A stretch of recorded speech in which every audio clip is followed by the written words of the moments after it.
This video was simply supposed to be about a cool guitar part and a cool song, but I quickly discovered one of the greatest stories I have ever heard about a band that formed spontaneously, about a hit song that happened accidentally, and about a guitar player who quickly became one of the most iconic, most recorded, and greatest songwriters of all time. You know who he is. If you don't, I'll tell you in a minute. I just want to play 1 minute of the song.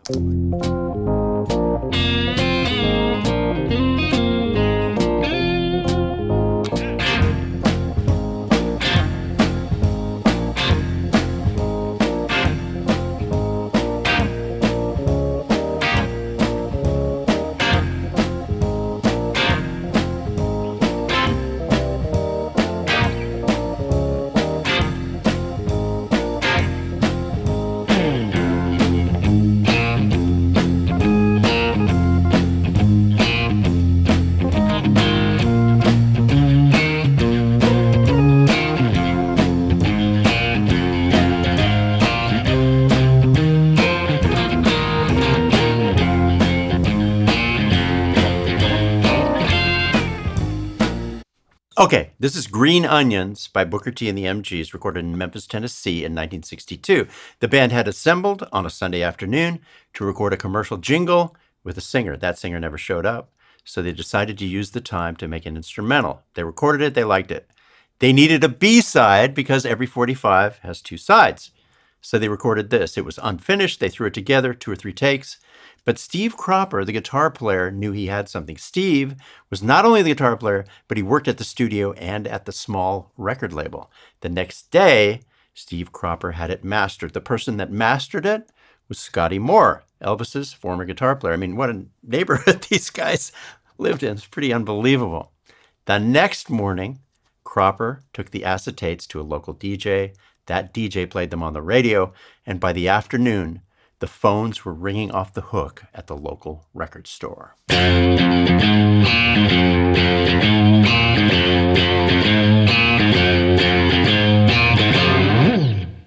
Okay, so the timeline on this is astounding. In less than 48 hours after they conceived it, it was being played by a DJ and being requested in the local record store. And this is a song they did because they had to, because the singer didn't show up. They had to make a B-side because they'd already made an A-side. Anyway, you know the story. Steve Cropper was a very industrious young man. He was 21 years old. He drove around the tri-state area taking the records to DJs. Booker T. Jones was even younger. He was in 12th grade. He had already paid for the start of his education at Indiana University. He was dead set on becoming a music teacher, a music educator. So the band blew up. They had a hit band and a hit song, and Booker T stuck with his university studies. He would drive 400 miles to Memphis to finish the sessions, to finish the record that they had to finish because they were a hit band with a hit song. The other thing that amazes me is this riff.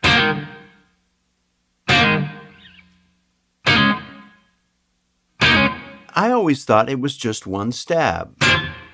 But it's this pull-off that you barely hear. It's more felt than heard. And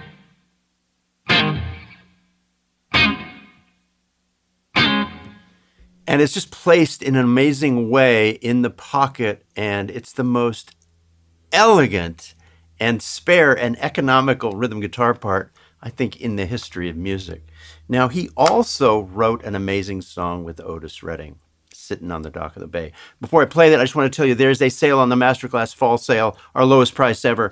Click the link below, 14-day free trial if you want to try it out. Check this out, Steve Cropper and Otis Redding. Nothing's gonna come my way, so I'm just gonna sit on the dock of the bay, watching the tide roll away. I'm sitting on the dock of the bay, wasting time.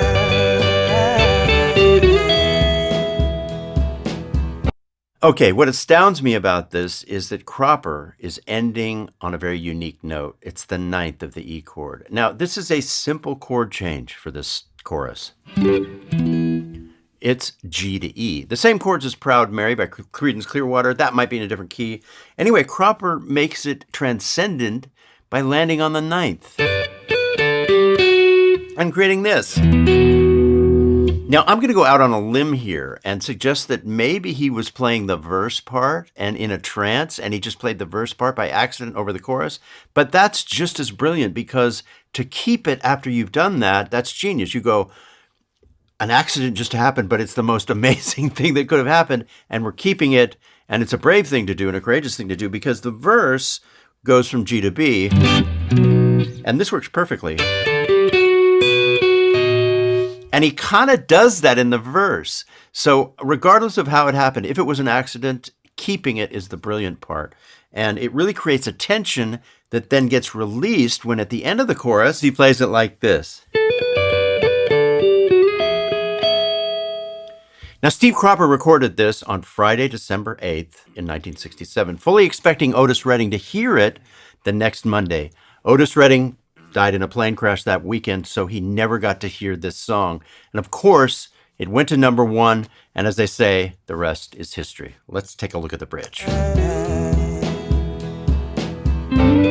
Look like nothing's gonna change.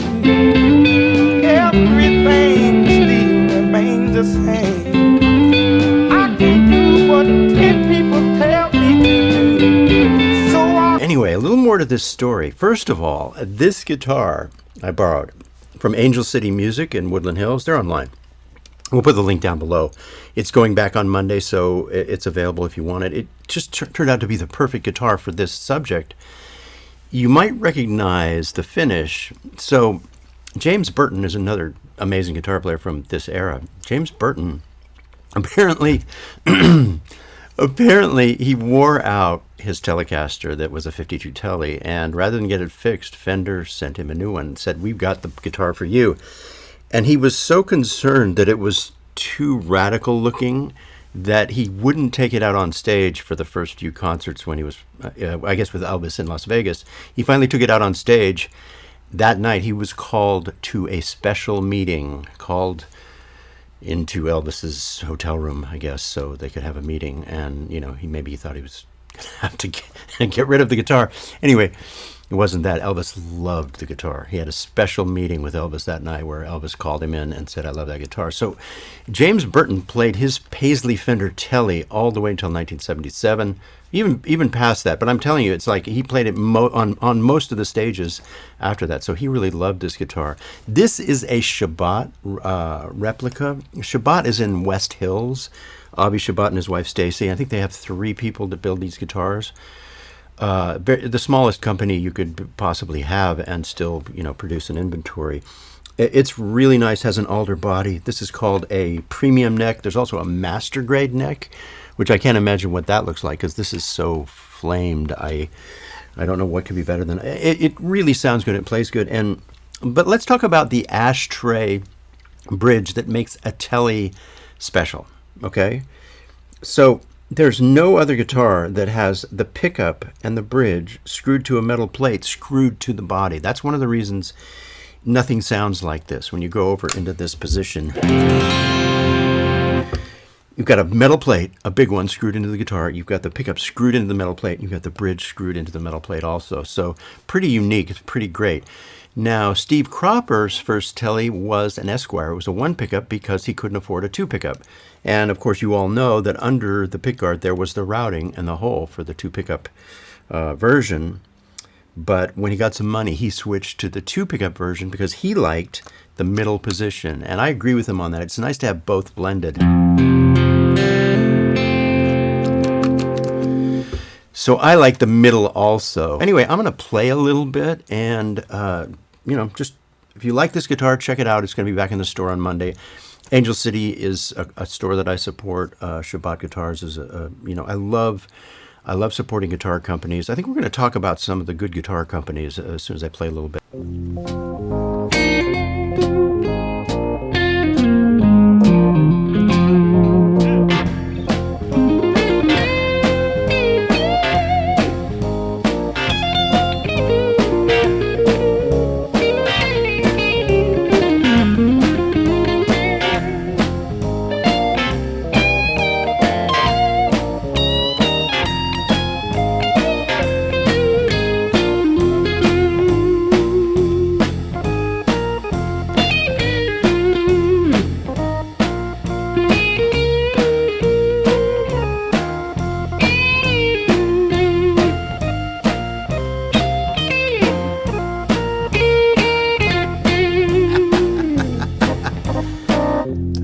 Right? I mean, these instrumentals would come out when I was growing up, and a lot of the time you didn't know who they were.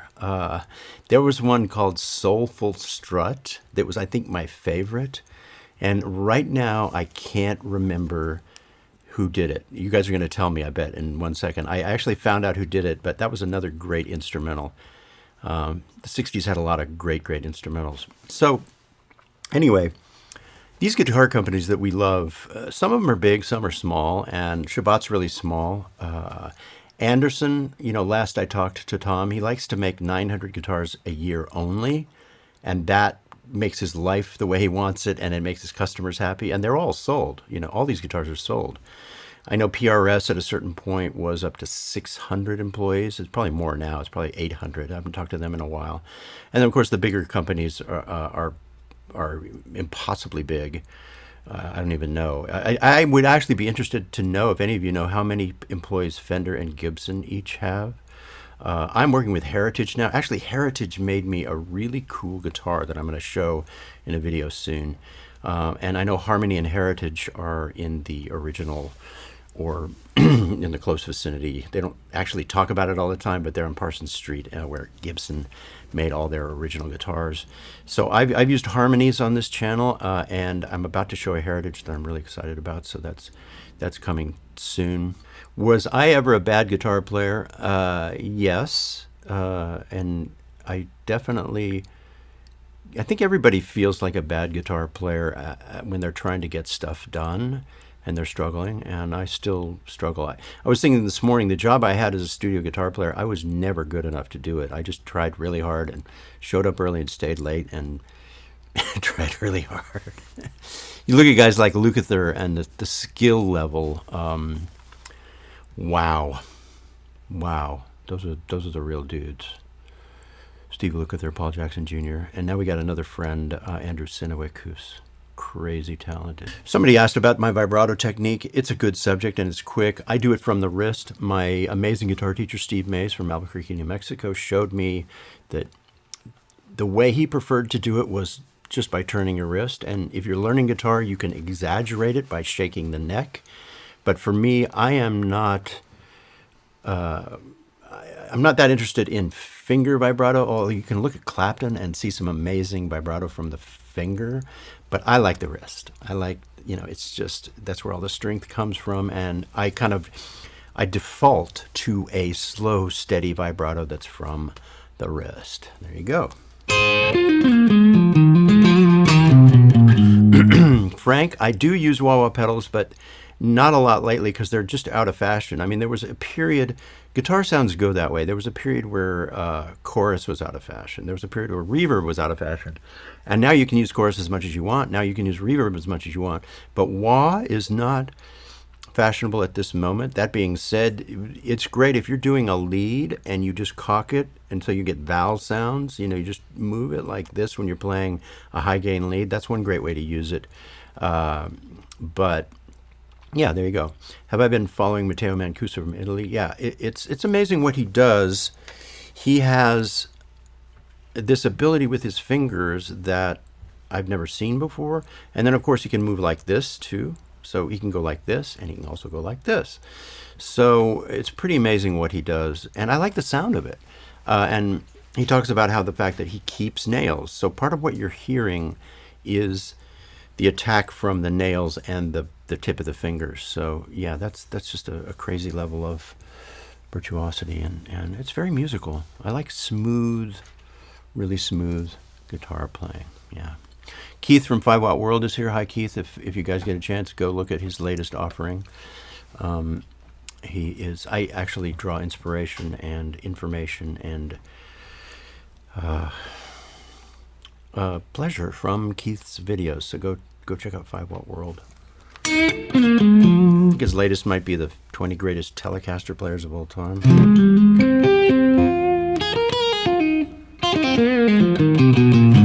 Which, if I had watched Keith's video, probably does include James Burton and Steve Cropper.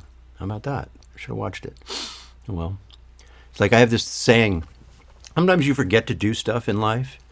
And I had this saying that I would say in recent years going, I forgot to practice. I was so busy working that I forgot to practice. Well, it's not the funniest thing in the world. You have to, you have to be a working guitar player, I think, to understand that. You spend so much time playing music and playing songs that you don't always have time to practice. But these days I have more time to practice, so it's wonderful. So practice, everybody. Practice, Tim. Because the thing that really that sparked this video was this. I mean, it's simple, but it's so brilliant.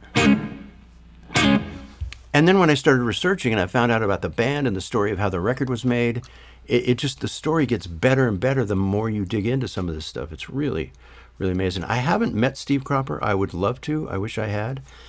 I remember Ed King from Lynyrd Skynyrd. I met him a little bit before he died because I did a video where I showed Sweet Home Alabama, and of course he corrected me on it, which he should have. And it was the most exciting moment when Ed King reached out and said, "Hey, I can show you how to really play that." So he sent me a film of him playing Sweet Home Alabama in front of his fireplace. And I said, "Can I show this film?" He said, "Nah, you can't show it." So Ed King, check this out. Check how smart these people are. Just like Steve Cropper. These guys are smart. Did you know that Ed King, when he left the Strawberry Alarm Clock Band, he allowed anybody who wanted to pay, for it to license the name.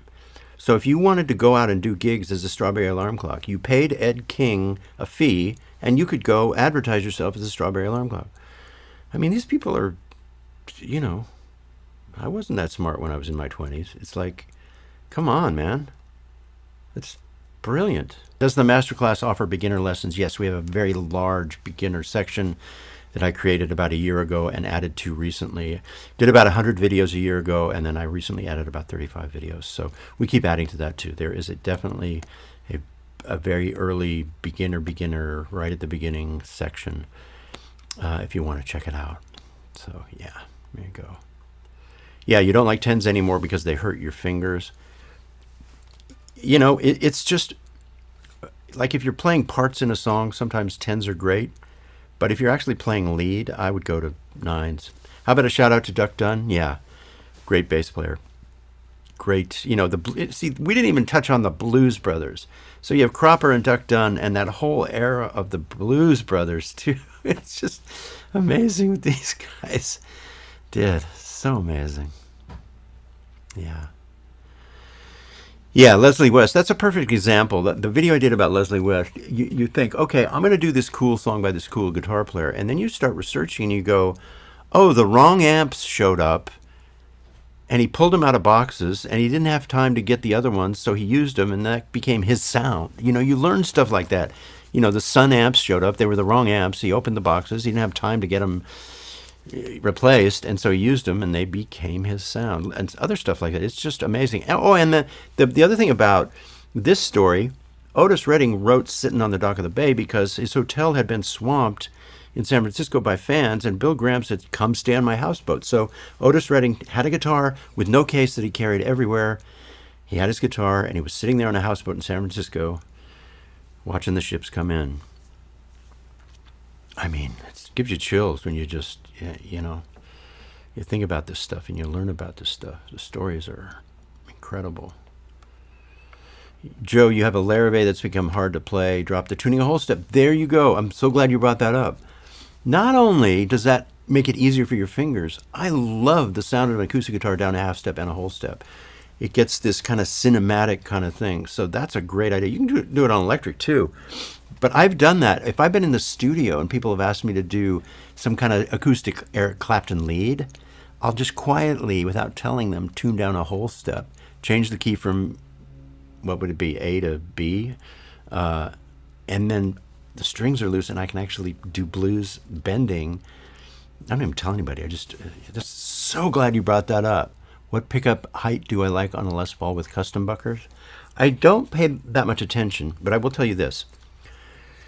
Paul Reed Smith told me once, not that long ago, that he realized he was sending out his guitars with the humbucking pickups right up next to the strings, and he realized it wasn't his favorite sound, and he went, oh my, I should not be doing this, and he lowered them because he felt like he was getting with the humbuckers up high next to the strings, he felt like he was getting a little bit of a sound, and he lowered them, and that didn't happen. So, yeah, coming from him after making a million guitars and constantly trying to improve every single one of them, it's good advice, I think.